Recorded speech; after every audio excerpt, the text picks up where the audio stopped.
नमस्कार दोस्तों, आप सबों को चैत्र नवरात्रि की हार्दिक शुभकामनाएं।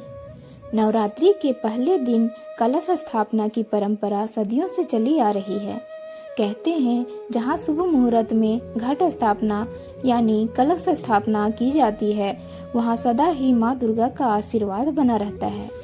उस घर या परिवार के सभी सदस्यों पर संकटों के बादल कभी नहीं मंडराते। इसलिए भक्त अपने श्रद्धा और सामर्थ्य के अनुसार नवरात्रि के दिनों में भगवती के 9 अलग अलग रूपों की पूजा अर्चना कर उपवास भी रखते हैं। तो चलिए आपको बताते हैं इस बार चैत्र नवरात्रि कब से प्रारंभ होगी और कब समाप्त होगी, अष्टमी और नवमी तिथि कब रहेगी और कलश स्थापना का शुभ मुहूर्त क्या रहेगा। साल 2025 में चैत्र नवरात्रि प्रारंभ हो 30 मार्च 2025 रविवार से और चैत्र नवरात्रि समाप्त होगी 6 अप्रैल 2025 रविवार तक। यानी रविवार के दिन से व्रत प्रारंभ होगी और जब भी रविवार के दिन से व्रत की प्रारंभ होती है तो ऐसे में मां दुर्गा की सवारी हाथी माना जाता है। दिनों के आधार पर माता की सवारी निर्धारित होती है और हाथी पर आगमन बहुत ही शुभ संकेत देता है। हाथी पर ही माता प्रस्थान भी करेंगी। तो चलिए जानते हैं प्रतिपदा तिथि कब प्रारंभ होगी और कब समाप्त होगी। 29 मार्च शनिवार शाम 4:28 से प्रारंभ होगी और प्रतिपदा तिथि समाप्त होगी 30 मार्च रविवार दोपहर 12:49 पर। प्रतिपदा तिथि में कलश की स्थापना हमेशा शुभ मुहूर्त में करनी चाहिए और कलश स्थापना का शुभ मुहूर्त रहेगा सुबह 6:13 से 10:22 तक। इसके अलावा अभिजीत मुहूर्त में कलश स्थापना के लिए बहुत ही उत्तम मुहूर्त माना जाता है, जो कि दोपहर 12:01 से 12:50 तक रहेगा। और इस बार अष्टमी तिथि यानी दुर्गा अष्टमी का व्रत रहेगा 5 अप्रैल दिन शनिवार को और रामनवमी यानी दुर्गा नवमी 6 अप्रैल दिन रविवार को। कलश विसर्जन, दुर्गा विसर्जन और नवरात्रि व्रत का पारण किया जाएगा 7 अप्रैल दिन सोमवार को।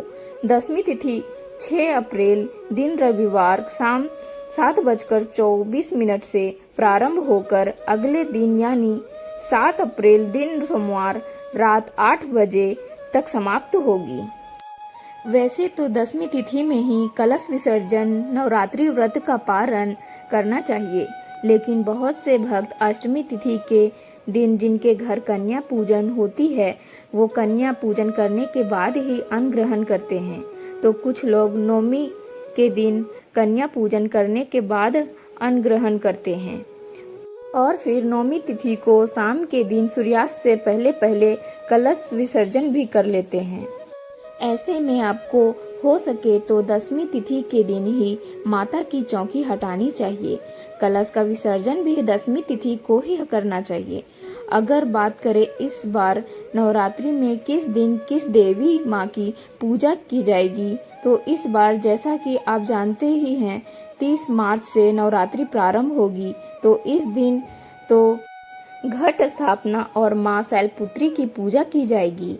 इसके बाद अगले दिन 2 तिथि एक साथ पड़ रही है, तो 2 तिथि में यानी माँ ब्रह्मचारिणी और माँ चंद्रघंटा की पूजा एक साथ की जाएगी, एक ही दिन की जाएगी। और इसके ठीक अगले दिन से माँ कुष्मांडा, माँ स्कंद माता, माँ कात्यायनी, माँ कालरात्रि, माँ महागौरी और माँ सिद्धिदात्री की पूजा की जाएगी। अगर आप नवरात्रि के व्रत को रखते हैं तो इस बात का आपको विशेष ध्यान देना है कि नवरात्रि में केवल और केवल दूसरे दिन ही 2 देवियों की पूजा एक साथ की जाएगी। बाकी आपको लगातार जिस क्रम से पूजा करनी होती है उसी क्रम से करनी है। अष्टमी तिथि 4 अप्रैल को रात 8:13 से प्रारंभ होगी और जिसकी समाप्ति अगले दिन यानी 5 अप्रैल शनिवार शाम 7:26 पर होगी। इसके बाद से ही नवमी तिथि प्रारंभ होगी। तो ऐसे में आप ध्यान जरूर रखिएगा कि माँ महागौरी की पूजा यानी अष्टमी तिथि की पूजा आपको 5 अप्रैल दिन शनिवार को करनी है। नौमी तिथि 5 अप्रैल शनिवार को शाम 7:27 से प्रारंभ होगी और अगले दिन यानी 6 अप्रैल रविवार को शाम 7:23 पर समाप्त होगी। तो ऐसे में उदय तिथि के अनुसार नौमी तिथि प्रारंभ होगी 6 अप्रैल दिन रविवार को और इसी दिन माँ सिद्धिदात्री की पूजा की जाएगी। तो दोस्तों ये जानकारी आप